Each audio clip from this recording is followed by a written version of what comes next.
কালকে তোর জামিন হয়ে যাবে, কত বিকালবেলায় মরবে। ভগবান এত নিষ্ঠুর কেমনে হইল।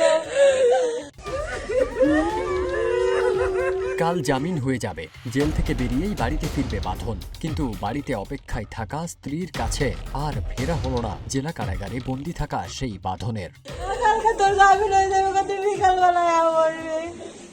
ভগবান এত নিষ্ঠুর কেমনে হইল। নরসিংদী জেলা কারাগারে 27 বছর বয়সী এক হাজুতির রহস্যজনক মৃত্যু ঘিরে চাঞ্চল্যের সৃষ্টি হয়েছে। পরিবারের অভিযোগ, এটি কোনো স্বাভাবিক মৃত্যু নয়, বরং জেলের ভেতরে পরিকল্পিতভাবে নির্যাতন চালিয়ে তাকে হত্যা করা হয়েছে। তবে কারা কর্তৃপক্ষ এই অভিযোগ অস্বীকার করে এই মৃত্যুকে স্বাভাবিক বলে দাবি করেছে। হসপিটালে ডাক্তাররা বলছে এখানে আসারও আরো 40 মিনিট আগে সে মারা গেছে। তো হ্যাঁ, জেলে এসে 40 মিনিট আগে মারা গেছে। তো আমাকে খবর দেওয়া হয়েছে যে 11:30 যদি সেই হসপিটালে আনা হয়, তাহলে আমাকে আরো 1 ঘন্টা 10 মিনিট পরে তারা আমাকে জানাইছে। তো এর মানেটা কি? নিহত বাঁধন নরসিংদী শহরের পশ্চিম কান্দাপাড়া সেবা সংঘ এলাকার বাসিন্দা শঙ্কর তারণের ছেলে। 22 জানুয়ারি রাত আনুমানিক 11টার দিকে জেলা কারাগারে তার মৃত্যু হয়।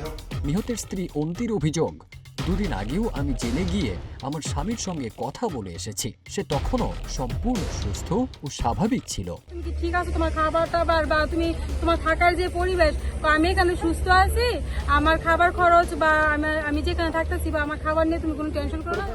বাঁধনের মৃত্যুর খবর ছড়িয়ে পড়তেই পশ্চিম কান্দাপাড়া এলাকায় ব্যাপক ক্ষোভ ও উত্তেজনা দেখা দেয়। নিহতের পরিবার ও স্থানীয়রা ঘটনাটিকে ধামাচাপা দেওয়ার চেষ্টা হচ্ছে বলে অভিযোগ করে প্রশাসনের ঊর্ধ্বতন মহলের জরুরি হস্তক্ষেপ দাবি করেছেন। তো আমাদের তো মনে হয় এরকম তৎকালীন একটা ছেলে স্ট্রোক করে মারা যাবে।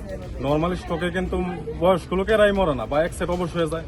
কিন্তু নর্মাল একটা স্ট্রোকে এরকম একটা তৎকালীন ছেলে যদি মারা যায়, ওনারা বলে তাহলে এটা কেউ বিশ্বাস করবে? আর প্লাস সাথে আঘাতের চিহ্ন আছে। তো এটা সুষ্ঠুভাবে তদন্ত করে দেখেন কি হয়েছে। আমাদের মনে হয় এটা কোনো ষড়যন্ত্র করা হয়েছে। তবে এমন অভিযোগ অস্বীকার করে নরসিংদী জেলা কারাগারের ভারপ্রাপ্ত জেল সুপার বলেন, বন্দি বাঁধনের অসুস্থতার বিষয়ে অত্র কারাগারের জেলার আমাকে রাত 11:30 জানালে বলে যে বন্দির অবস্থা ভালো না, প্রায় আনকনসিয়াস। আমি বলে যে দ্রুত হাসপাতালে পাঠিয়ে দেন। তখন হাসপাতালে পাঠিয়ে দেওয়া হয়। হাসপাতালে ডাক্তার পরীক্ষা নিরীক্ষা করে বন্দিকে মৃত ঘোষণা করে। আমরা একটা অপমৃত্যু মামলাও দায়ের করেছি, পোস্টমর্টম সুরতাল করা হয়ে গেছে।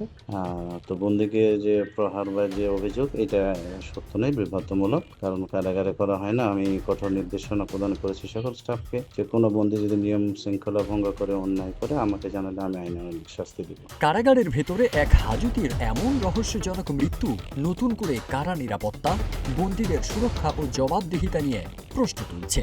ময়নাতদন্ত রিপোর্ট প্রকাশ ও তদন্তের দিকেই এখন তাকিয়ে আছে নিহতের পরিবার ও সচেতন মহল। ফারদিন সানি, রূপালী বাংলাদেশ।